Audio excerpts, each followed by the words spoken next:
Welcome to the Love and Longevity Podcast, where we are just having conversations here. And those conversations are based off of love and longevity. So that ranges from love, friendships, relationships to aging in place, caring for our parents, caring for our grandparents, just caring in general for others, as well as just how to live your best life at every single stage. Every episode, we want to provide actionable insights, and I'm so excited for our guest. But first, my name is Christian Ross. I'm the founder and chief happiness officer of Happy Talks, where we provide social calls for older adults. Our whole goal is to curb loneliness. So I'm so excited today because I have my guest. First of all, welcome to my home. But I have my guest right here who's very dear to my heart, beyond dear to my heart. She is my heart. I'm here with my mother, AKA Mummy. That's M-U-M-M-I. Welcome, Mom. How are you? Well, thank you. I'm glad to be here. I'm so glad. Well, you came down to visit me this week. Yes. We've had lots of conversations, and you've heard some of the podcast episodes, and you know who some of the guests are. You met Miss White talking about caregiving. You met Wild Vance. Yes. And wanted to ask you, and we're going to go between, I was almost thinking this would be two different episodes, which it will probably be, but two different episodes speaking about love primarily and longevity. But the reality is they're always woven together. So I feel like this conversation will be a reflection of that. Yes. So let's start with COVID. Oh. First of all, you are a newlywed. Yes. So you've been married now going on 3 years. 3 years. Look at you. And we won't mention which husband this is, but you've been married now. No shade, Mom. No, this is the beauty of this conversation, is the fact that you found love later in life. Yes, I did. And before I ask you what advice to give, what was your experience like, and why do you feel like you were even open to love? Well, after my husband died in 1977, 97. 97. Yes, thank you. 1997. Yes. I didn't date for a while. And then eventually I did. And actually, I think meet the right person. And I had signs. But to make a long story short, I eventually just said, forget the dating scene. And I didn't date for 12 years. I had no desire. Although I had to weed out maybe people who would make tips for a date or whatever. So it was fun just being me, the authentic me, and enjoying my life, traveling with my best friend, Gina Norton. We didn't have to get the whole government, but that's cool. Yeah. And we traveled, and it was my best friend who in January 12th to be exact, 2020, introduced me to the love of my life. And from there, the pandemic became effective, and we made a way, maybe it was against the law, but we did it, to go up and down Highway 95 to just meet. And we did that, and eventually by December of that year, we knew it was right, for each of us. Mm-hmm. And he gave me an engagement ring. And I said, ooh. And then after that, we had a 6-month period of me being his fiance, and we got married June 19th, 2020. Nice. So, okay. You got married in the heart of COVID. Mm-hmm. Yes. And when I think about the fact of you not dating, I remember that period very well. Yeah. Because I was very much like, Mom, you should go on dates. What do you like? Why aren't you talking to people? What are you doing? And you were like, I'm fine. Mm-hmm. And I saw that you were fine. Yes. But it still, to me, was like, I know how you are because I've seen you. I saw you with my stepfather. And I know the relationship you even have with my father. Yes. You and my dad divorced when I was young. I was little. I was like 3. And so I always knew you apart, but you guys were always a unit together. Exactly. And he always called you XYZ. He said, I will never get married again. She's the last one. Yeah. I just think about the fact that how I feel like even with the exes that I had remained friends with, it was because of the relationship that I saw with you and my father. Yeah. I always said we got along better separately Yeah. than we did living together. And I later found out he had issues. He had, was it PTSD. PSTD. Yep. And reading a medical report I later read, kind of indicated that some of the things he did, it was because of that. Yeah. And we were friends. Yeah. We were friends to the end. And I tell you, a moment that was really touching was probably 2 years before he died. He actually asked for forgiveness of anything he had did to me. And that was really chilling because, here's a man who thought he was against right over everything and had a disease, really had a disease. Yeah. So he asked for forgiveness. And I said to him, you are already forgiven. I would not be dealing with you at this point in my life if I had not forgiven you. And forgiveness is so key to the whole process of love. We just remained best friends. And we actually helped each other, little things that may have occurred during that time slot. So that was just instrumental to the future for me. And I also realized that he never had a problem with, your stepfather. They were friends. Yeah, they were. They were friends. And, again, a happy atmosphere that filtered down for you. Yeah. So that's why I think, is so loving and where you are in life and with your husband. Yeah. It's because you didn't see that animosity flying and problems with children, or you, I should say, can't see the child or whatever. We didn't have that. Yeah, no, that's so true. And I'm gonna dab my tears because my mom and my dad's relationship was just so funny. Because they just weren't together. And my dad would call my mom for the craziest things. And he'd be like, XYZ, can you come meet me here? And that's the other thing too, when you think about your partner, when you think about your love, your partner has to be able to understand your life. Exactly. And I have to say for my stepfather, he understood your relationship. Yeah. He respected your relationship. Yes, he did. And as wild as my father was, he knew that he would always be in life. Always. Yeah. Thinking about my father, I think about the fact that I don't know if I was I was well after college, but a phone call when we were talking, you said, oh, you went out last night? And I was like, yeah, I went out with my girlfriends. And you said, what did you drink? And I was like, I had a Long Island. Like, what's wrong with that? My dad goes, nothing's wrong with that. How do you think you got here? No comment. No. But, I think you just said so many things in one place of just like making sure the relationship that you have. And sometimes that other person doesn't have the maturity, which is very unfortunate. True. Yes. So I think the fact that William had the maturity to understand your relationship. Yes, he did. And that goes to choosing your partner. So when I was 16, I said I wanted to date. I had someone I wanted to date. And you basically made an appointment with me. Yes. And in that appointment, you sat down with a poster board. And in that poster board, I'll never forget, it had 3 big sections. And it was what to consider for the person that you are going to spend your time with. Because the reality is if you're dating them, you are spending your time with them. We're not talking about anything further, any marriage, whatever. But you were like, anyone who you are going to give your heart to, this is the criteria. Yes. This poster board that you had pictures cut out. And you had a man in an army uniform. You had a construction worker. It also had like a man in a business suit.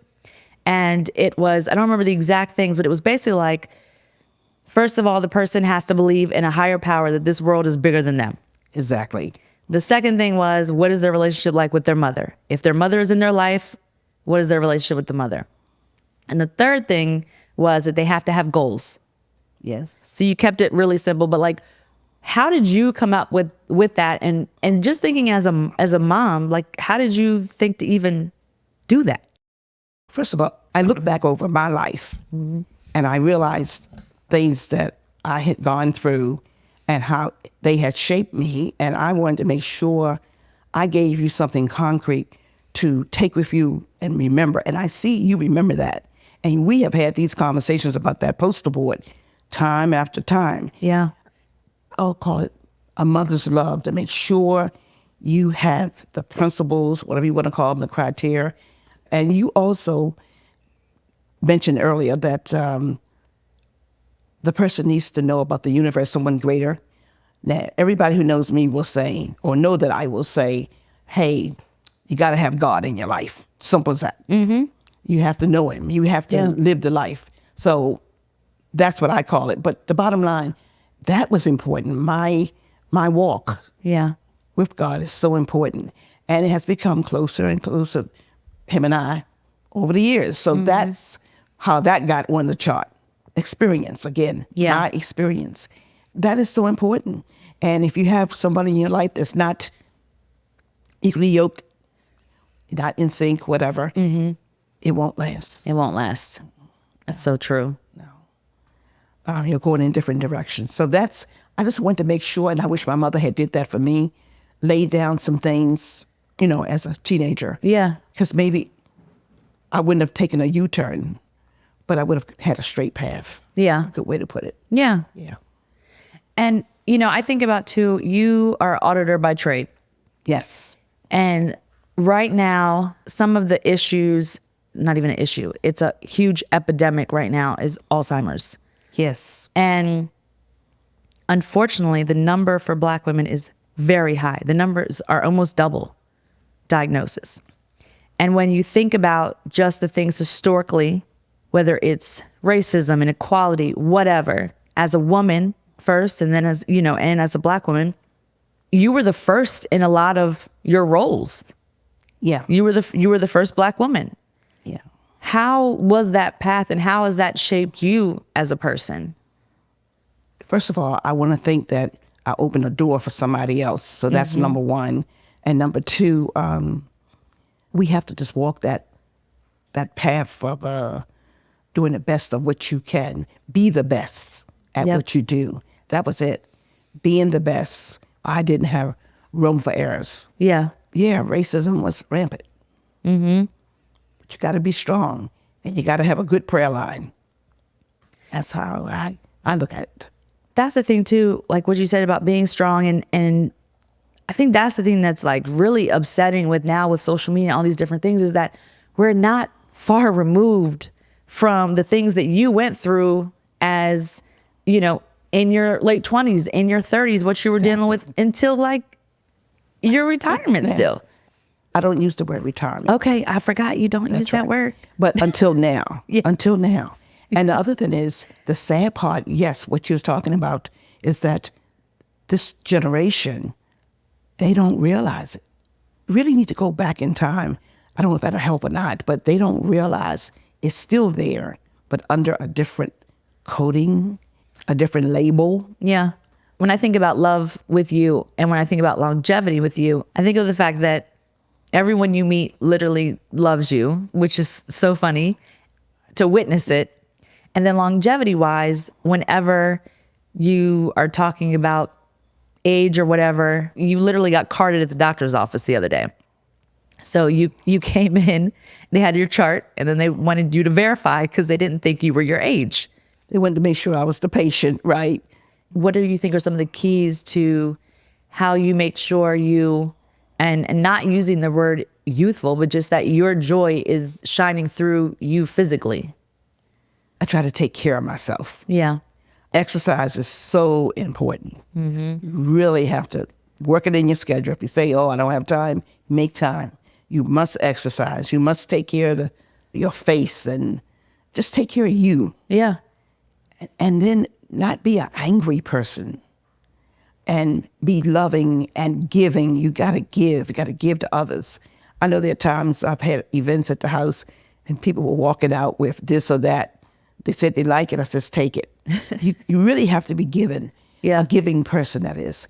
But the appearance is fine. I'm not hung up on appearance or anything, but just take care of yourself. You want to show what God is, how he's keeping you. Yeah. Yeah, by just taking care of yourself. Now, the rest part, I don't get a lot of rest because I'm a TV person, and I can stay up all night watching TV. and then I suffer the consequences the next day. But I think that's something I have to work on, is getting to bed at a decent time, leaving the TV alone. But it's your authentic you. You have to nurture. Yeah. Continue to nurture as you grow older. Hi, I'm Christian Ross, founder and Chief Happiness Officer of Happy Talks, where we provide social phone calls for older adults. So while you're thinking about the care of your loved one, remember, connection is key to optimal health, and we would love to partner with you. Go ahead and visit www.happytalks.com. What are some of those things you do to nurture yourself? I volunteer. Yeah. Because that's a good feeling when you can give your time. Yeah. And it comes back. I sit on a board where I share previous board experience, help wherever I can help. I'll pick you up and take you to the doctor if you need to. I guess I have an Uber service. And I undocumented, but Undocumented. but the bottom line, I really love to give, and that is part of my nurturing process. What I do. Sometimes I overextend myself, I admit, but it's okay. It's okay. And then when you think about friendships, that's the other thing. You have a wide social circle, and a lot of people, when they're not at work full time anymore, or they're not in these full time situations anymore, they don't have their kids with them anymore every day, all day. They start to lose those relationships. What do you do to make sure that you stay close to those people? Well, that's my involvement, my volunteer work. I'm talking about your friends. Okay, well, my friends. I call. Mm-hmm. I make sure I have conversations going. Yeah. Visit. Part of a book club. Do friends you read? there. I'm joking. Oh, I do read, yeah. I'm joking because she has this bookshelf full of books. And I'm pretty sure that she just has not read 1% of them. She just likes the No comment. She supports the authors. You're supporting authors. Yeah, I do. But at the same time, I'm hoping that one day, maybe when I can't move as fast as I move now, I can sit down and read my books. Gotcha. So it's aspirational. Yes. Aspirational bookcase. Yeah, and I can't stop buying books, but we'll move on with that. So talked a little about love, talked about a little about longevity, what you do to nurture your relationships, what you do to nurture yourself, or actually we didn't really talk about what you do to nurture like yourself. Because yes, you volunteer, yes, you do these things, but all those things too are pouring into other people. What do you do to pour into yourself? Watch TV. Okay. No, but Seriously, that's the thing, is that I'm glad you said that. You watch TV. That's like your thing that you want to do. That's my side thing, sidebar. I watch TV, a lot of TV. And I watch detective shows. You do. Unbelievable. If it's a new show out now, Elsbeth. Oh, yeah. Police show, detective show. Yeah. You know, one of my favorites now. Oh, I'll be down with that. But part of that, taking care of myself is the answer also. Yeah. And socialize. Like you say, I socialize. And not just people in my area, but out of state. And I visit them. Mm-hmm. I love a road trip. Yeah. Yeah.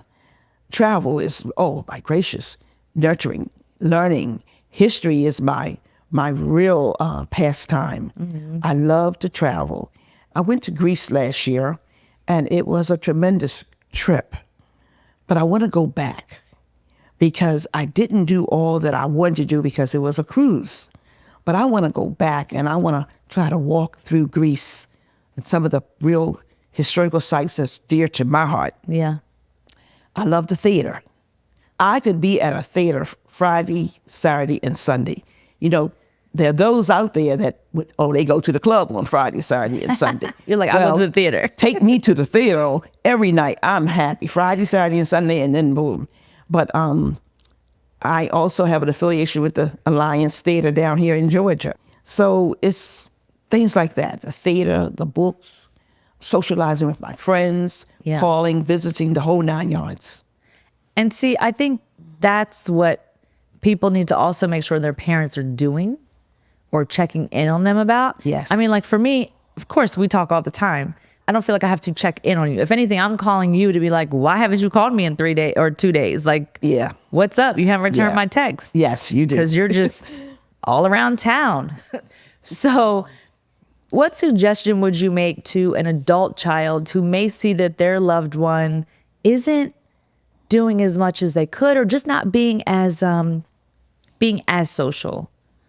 Do you have any recommendations for them? Yeah, hopefully, and I left this out because this is a very important part of my life. It's my church. Yeah. So hopefully that person would be connected to a church where they have a senior ministry. Yeah. That's a big help. Constantly checking on them, looking for signs of maybe deterioration of the mind or whatever. But you have to stay on, at that point in one's life, they have to stay on top of, hey, my parents, I should say, they're getting older. And maybe I need to keep a watchful eye out for things that would be a red flag of that cognitive deterioration. But the bottom line, make sure they're doing things. Yeah.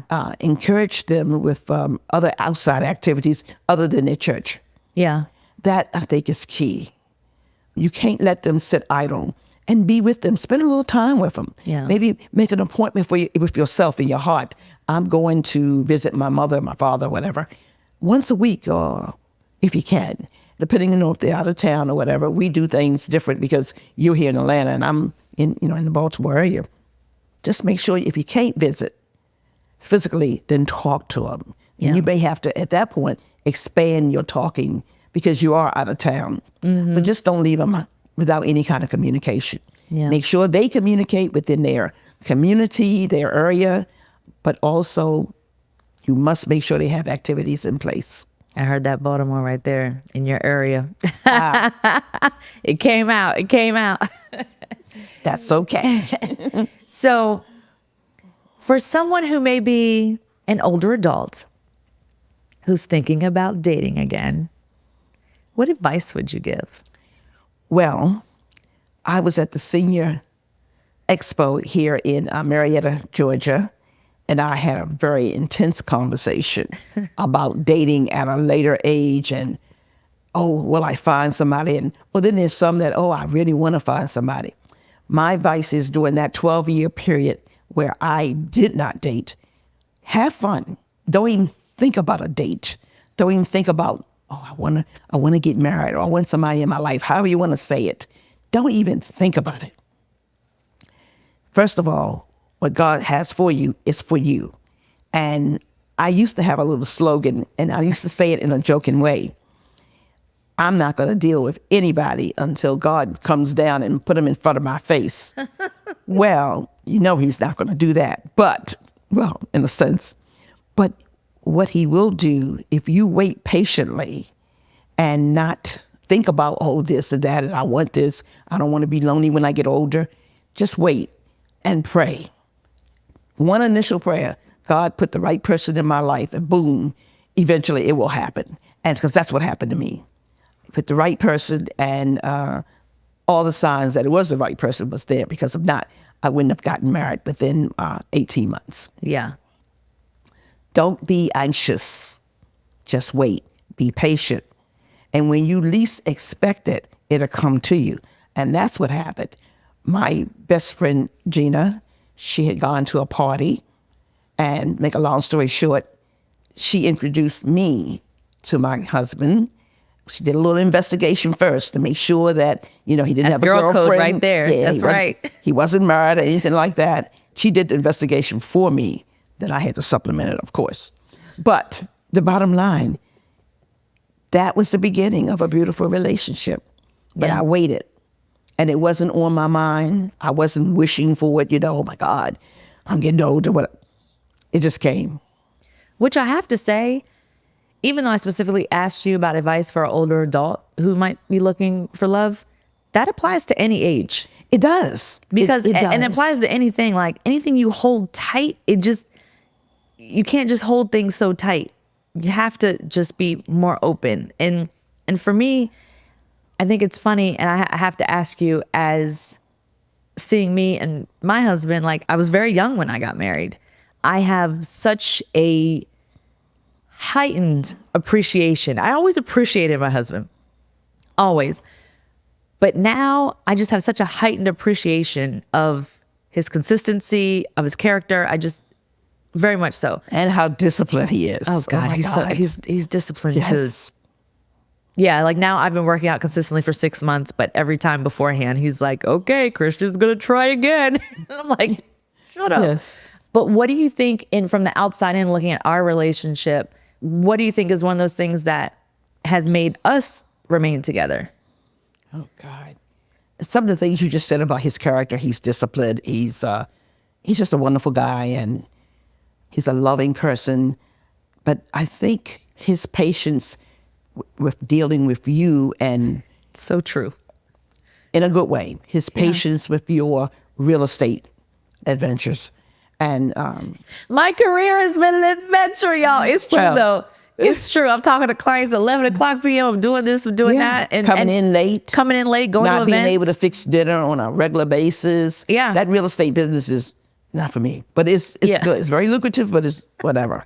Not for me. And because- supporting me now with Happy Talks has been, with both. Yeah, and it's paying off. But his patience with you, he's supportive, not to be non-supportive, because he's always trying to help you, keep you in line with that business, that real estate part of it. And now that you have Happy Talks, he's doing the same thing with Happy Talk. So he's a very patient man. He is. And I think that's one of the things that may sound a little extreme. Nobody probably would believe this. I wish that I could have been married from high school to now. And I always wanted 8 kids. What? Yeah. I wanted a lot of kids. Oh my gosh. And it wasn't for me, I guess. Yeah. So that's why I gravitate to my nieces and nephews. Yeah. They making up for the 8 that I didn't have. Yeah. You know? I never knew that you wanted 8 kids. I did. Well, I hope I make up for 7. Stop. Maybe. I don't know. But he's a good, supportive husband. Yeah. Supportive in everything you do. That is what has made your marriage last for almost 18 years. Yeah. I wish I could say I had been married 50 years at this point. I have a sister and her husband that's been married 61 years. Wild. This past April. And I'm like, And they look so good, y'all. They do. They look so good. I'm going to ask if I can put a picture of them up. I will be calling her to see if I can put a picture like, boom, here's Aunt Penny. I mean, really. But yeah, they look great. You can see their partnership. It's very evident. I think that's the biggest thing. Yeah. And their love radiates. But, their love for each other, it radiates. And they're the couple of the century, I'll call them. So I want to wrap up this part of our time together by asking you if there's one thing you would say to someone who's a younger woman who is just trying to find herself and just trying to, there's so many things. I'm so glad I did not grow up with social media. I can't imagine how my brain would function differently if it did. Yeah. So it's going to be interesting to see how this next generation is, how alpha will be. But what's some advice that you would give to a woman who is, I guess, really any age? Like if you're thinking of the stage when they're first starting out or maybe their 30s, 40s, like what would you say looking back that you would be like, this is some great advice for you in thoughts of living life? Take your time. Love yourself first. Yeah. Nurture yourself. At the same time, just make sure you ask God for guidance with whatever you do, whoever you're going to date or whatever. Ask for guidance and stay in prayer. You're 20 years old, you have to pray too. Yeah. Just stay in prayer. And I think God will lead. I've been claiming he will lead you in the right direction. Don't rush anything. Yeah. Don't be rushing to, I want to do this. I got to get married. I've heard people say my biological clock is ticking. Well, let it tick. Okay? Let it tick. Let it tick because, you don't want to rush into things that, and I know that might not be, good for you. Yeah. That's what I say. It's all the same ingredients. Yeah. And put God first in your life. And then all things will come accordingly. Okay. Actually, before we wrap up, if someone doesn't have a higher power in their life, maybe they're atheist, what would you say to that person? I know you would still say don't rush, but what would you say for that person who doesn't have that compass to kind of, I know I feel like I am directed and I make sure how I read and how I want to live my life every day. But what would you say to that person who may not have that faith, or they're lumping together religion and spirituality, or just like, oh, I have to go to church, like take all of that out? What would you say to that person? Have patience and don't rush. Again, that's a key ingredient into anything. Love yourself and love others, whether they have a belief system like I have. Yeah. All of that will help. Well, thank you for your time, Mother. I look forward to part 2 with you. Okay. And make sure you come back. This is Love and Longevity with Christian Ross. And so excited. Welcome to my home, and welcome to this conversation with my heart, AKA my mother. So she's biologically mine, but definitely it doesn't matter if we were biology or not. She's the best person in the world. We'll see you next time.